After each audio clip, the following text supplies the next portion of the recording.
Bihar live 7 खबर की तह तक। एक व्यक्ति को आईपीएस बनना, आईपीएस बनकर अपने पद का सही इस्तेमाल करना, निष्पक्षता के साथ काम करना और सम्मान पाना, यह एक बड़ी बात है। लेकिन उससे भी बड़ी बात यह है कि एक आईपीएस अधिकारी का जब सेवानिवृत्ति होता है तो समाज के द्वारा उन्हें अभिनंदन किया जाता है। जी हाँ, हम बात कर रहे हैं डॉक्टर करुणा सागर की। सीनियर आईपीएस अधिकारी डॉक्टर करुणा सागर सेवानिवृत्ति के बाद जहानाबाद पहुंचे तो उन्हें अभिनंदन किया गया, उनका स्वागत किया गया। डॉक्टर करुणा सागर सेवानिवृत्त पुलिस महानिदेशक वेलफेयर तमिलनाडु का सिविल सोसाइटी जहानाबाद की ओर से भव्य आयोजन कर अभिनंदन किया गया। स्वामी सहजानंद सरस्वती संग्रहालय जहानाबाद के सभागार में आयोजित अभिनंदन समारोह की अध्यक्षता जहानाबाद के वरिष्ठ नागरिक चंद्रिका मंडल ने की। यहाँ यह बताना जरूरी है कि जहानाबाद डॉक्टर करुणा सागर की कर्मभूमि है। विगत 10 सालों से हर जरूरी मौके पर जहानाबाद की हर संभव सेवा वे करते आ रहे हैं। सेवानिवृत्ति के बाद पहली बार उनके आगमन के मौके पर उनके द्वारा की गई सेवा का सम्मान करने के उद्देश्य से सिविल सोसाइटी जहानाबाद द्वारा उनका अभिनंदन किया गया। आईपीएस अधिकारी डॉक्टर करुणा सागर के सम्मान में आयोजित अभिनंदन समारोह को जिला परिषद जहानाबाद के पूर्व अध्यक्ष सत्येंद्र यादव, जन मुक्ति आंदोलन के महासचिव Harilal Yadav, PP educational group के चेयरमैन डॉक्टर अभिराम सिंह, समाजसेवी राजकिशोर शर्मा, पूर्व जिला परिषद सदस्य सुनीता देवी, सोशल एक्टिविस्ट इंदु कुमारी, प्रोफेसर उमाशंकर सिंह सुमन, रामकृष्ण परमहंस विद्यालय के निदेशक चंद्रभूषण शर्मा, बिरलैंड पब्लिक स्कूल मखदुमपुर के चेयरमैन संतोष कुमार, अशोक प्रियदर्शी, आरजेडी नेता ललन कुमार, रमेश कुमार यादव, कमलेश शर्मा, वीरेंद्र शर्मा, तिलेश्वर कौशिक, सुशील कुमार सिंह आदि ने अभिनंदन समारोह में अपने उद्गार व्यक्त किए। अभिनंदन समारोह की शुरुआत सभागार द्वार पर ही भारत स्काउट एंड गाइड जिला आयुक्त हरिशंकर शर्मा के नेतृत्व में स्काउट एंड गाइड के बच्चों द्वारा फूलों की वर्षा कर हुई। अभिनंदन कक्ष में फूल मालाओं, शॉल, स्मृति चिन्ह, अभिनंदन पत्र आदि प्रदान कर डॉक्टर करुणा सागर का अभिनंदन किया गया। सभी वक्ताओं ने श्री सागर के अभिनंदन में लगभग एक जैसी बातें ही की। सबों ने जोर देकर कहा कि आप जहानाबाद को अपनी कर्मभूमि मानते हैं। अपनी कर्मभूमि की सेवा आप लगातार कर रहे हैं। सेवानिवृत्ति के बाद जहानाबाद में प्रथम आगमन पर आपका सम्मान करना हम सबों का दायित्व था। वक्ताओं ने यह भी कहा कि आपने जहानाबाद की सेवा का संकल्प लिया है। अब पूर्ण रूप से आप जहानाबाद को समय दे सकते हैं। यहाँ के नौजवानों, छात्र छात्राओं को मार्गदर्शन करें। आप जैसे शख्सियत की जहानाबाद को जरूरत है। डॉक्टर करुणा सागर ने अपने सम्मान में आयोजित अभिनंदन समारोह के आयोजकों को और उपस्थित सभी सम्मानित नागरिकों के प्रति आभार प्रकट करते हुए कहा कि मैं आप सबों से मिल रहे प्यार का कर्जदार हूँ। इस कर्ज को मैं अवश्य उतारने की ईमानदारी से कोशिश करूंगा। यह मेरी कर्मभूमि है। कर्मभूमि की सेवा करना मैं अपना दायित्व समझता हूं। आज के इस अभिनंदन समारोह में आप सबों ने जो बातें कही, जो अपेक्षा मुझसे रखते हैं, मैं खरा उतरने का भरपूर प्रयास करूंगा। आपने मुझ में उम्मीद जताई है। निश्चित तौर पर मेरे मन में भी यह है कि मेरा शेष जीवन हर रूप में आपकी सेवा में व्यतीत हो। अध्यक्षीय भाषण के बाद समारोह का समापन हुआ। इस मौके पर सैकड़ों लोगों ने भाग लिया। जहानाबाद के धरोहर महिलाएं, बच्चे, मित्रों, अभिभावकगण, सबको नमन करता हूं। जहानाबाद क्रांति की भूमि रही है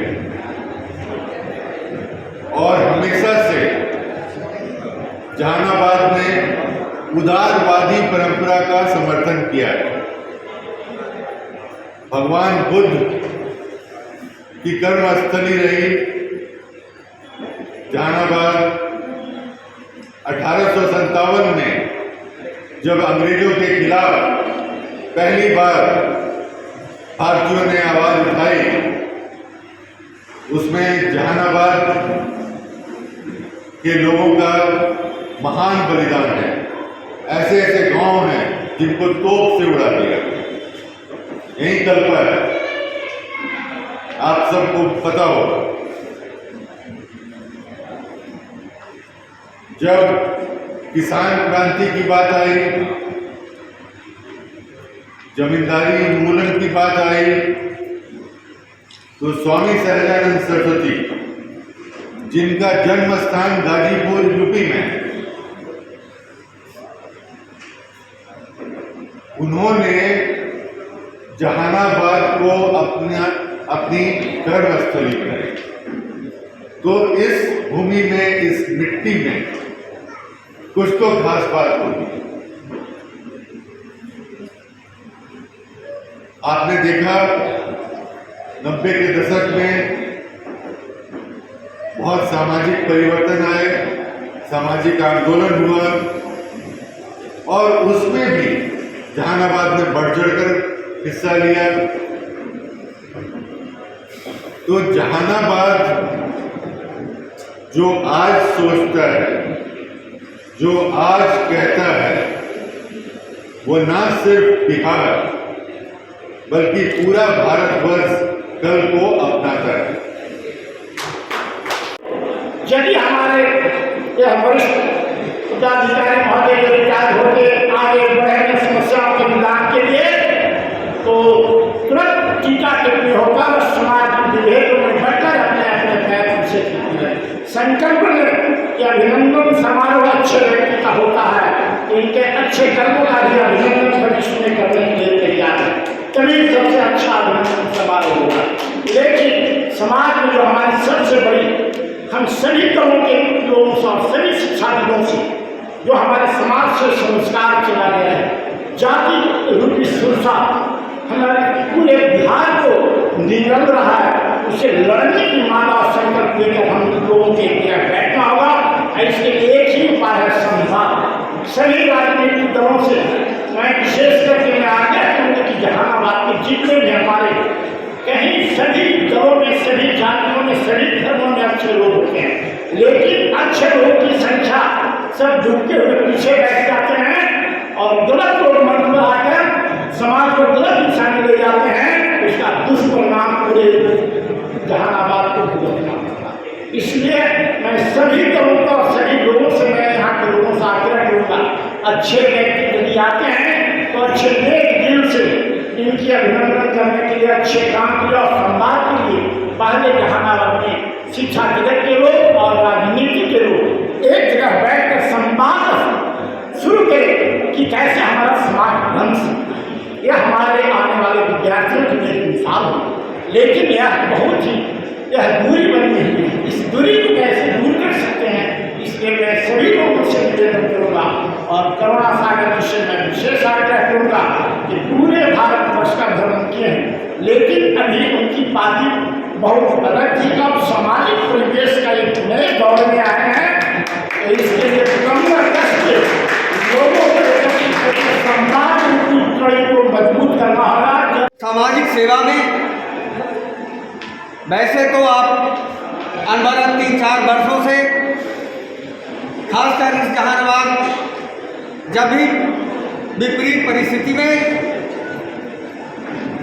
सामाजिक संकट उत्पन्न हुआ है, आप खड़े रहे हैं। जैसे अभी भाई सुशील जी ने कहा, कहीं कंबल बांट दिए, कहीं चादर बांटे, कहीं हर तरह से आपने समाज का सहयोग किया है। और यह अभिनंदन समारोह में जैसा सम्मानित मंच इशारा कर रहा है, अब आप सामाजिक क्षेत्र में तो बहुत से लोग आते हैं, हम लोग भी आते हैं। हमारा भी जो जॉब है एक तरह से वो सामाजिक क्षेत्र में ही आता है, लेकिन अब जो मंच इशारा कर रहा है, आप राजनीतिक क्षेत्र में प्रवेश करने जा रहे हैं। मैं अपनी तरफ से बहुत बहुत साधुवाद देता हूँ। आप आएँ,